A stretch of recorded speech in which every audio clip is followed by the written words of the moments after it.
क्या एम्पायर ने बेईमानी करी? क्या आरसीबी और सीएसके का मैच फिक्स था? क्या डेवाल्ड ब्रेविस को जानबूझकर वापस भेजा गया? क्यों आखिर डेवाल्ड ब्रेविस के साथ ऐसा किया गया? जब डेवाल्ड ब्रेविस नॉट आउट थे तो फिर उनका डीआरएस रिव्यू क्यों एक्सेप्ट नहीं किया गया? ऐसे ही कई सवाल फैंस उठा रहे हैं।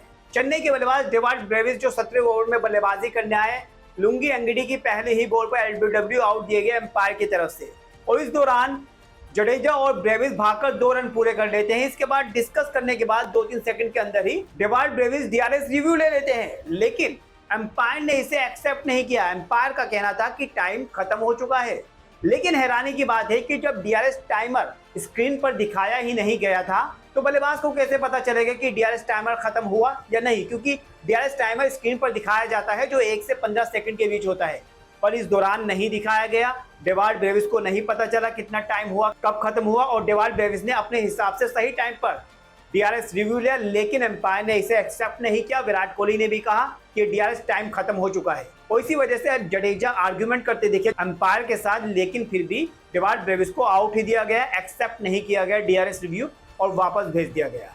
सवाल है कि क्यों आखिर ऐसा किया? क्यों रिव्यू एक्सेप्ट नहीं किया गया? जब स्क्रीन पर डीआरएस टाइमर दिखाया नहीं गया तो क्या ये बल्लेबाज की गलती थी? ये तो बल्लेबाज की गलती नहीं थी ना, ये तो टेक्निकल इशू था। क्यों नहीं दिखाया गया? तो इसी वजह से फैंस सवाल खड़े कर रहे हैं। और दूसरी बात, जब 1-2 दिन पहले रोहित शर्मा ने डीआरएस रिव्यू लिया था, जबकि डीआरएस टाइम खत्म हो चुका था, 0 स्क्रीन पर दिखा रहा था, तब रोहित शर्मा ने डीआरएस रिव्यू लिया था, उसे एक्सेप्ट कर लिया था एम्पायर ने। लेकिन नितिन मेनन ने इस डीआरएस रिव्यू को एक्सेप्ट नहीं किया डेवाल्ड ब्रेविस के, जबकि स्क्रीन पर टाइमर नहीं दिखाई दे रहा था। डेवाल्ड ब्रेविस ने फिर भी अपने हिसाब से टाइम के मुताबिक रिव्यू किया, पर एक्सेप्ट नहीं किया गया एम्पायर की वजह से। और इसी वजह से सवाल उठ रहे हैं कि डेवाल्ड ब्रेविस, जो कि जब बाद में स्क्रीन पर दिखाया गया तो आप देख सकते हैं बॉल जो है लेग स्टंप साफ मिस कर रही थी, डेवाल्ड ब्रेविस नॉट आउट ही थे, लेकिन उनका रिव्यू एक्सेप्ट नहीं किया गया, इस वजह से उन्हें आउट देकर बाहर भेज दिया गया। तो इसी वजह से सवाल है कि क्या ये फिक्स है? क्या एम्पायर बिके हुए हैं? क्या एम्पायर बेईमानी कर रहे हैं?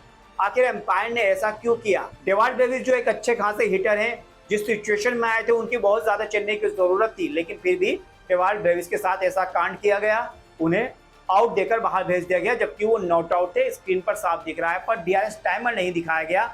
रिव्यू लिया सही टाइम पे डेवाल्ड ब्रेविस ने अपने हिसाब से, पर एम्पायर ने उसे एक्सेप्ट नहीं किया। तो इस पूरी कंट्रोवर्सी पर आपका क्या कहना है? क्या ये आईपीएल फिक्स है? कि आरसीबी सीएसके का मैच फिक्स था? क्या एम्पायर ने फिक्सिंग करी, या फिर टेक्निकल ग्लिच की गलती थी जिस वजह से डीआरएस टाइमर नहीं दिखाया? और कमेंटेटर आकाश चोपड़ा ने भी कहा कि जब वो रन ले रहे थे, रन लेने के दौरान ही डीआरएस टाइमर शुरू कर दिया गया होगा, लेकिन रन लेने के बाद डीआरएस टाइमर को शुरू करना चाहिए था। जब वो सोच विचार कर रहे थे उस दौरान टाइमर शुरू करना चाहिए था, लेकिन टाइमर को जो है जब एलबीडब्ल्यू आउट दिया गया और वो रन लेने के दौरान भाग रहे थे, उसी दौरान टाइमर शुरू कर दिया गया होगा, जिस वजह से एम्पायर ने 15 सेकंड गिन लिए।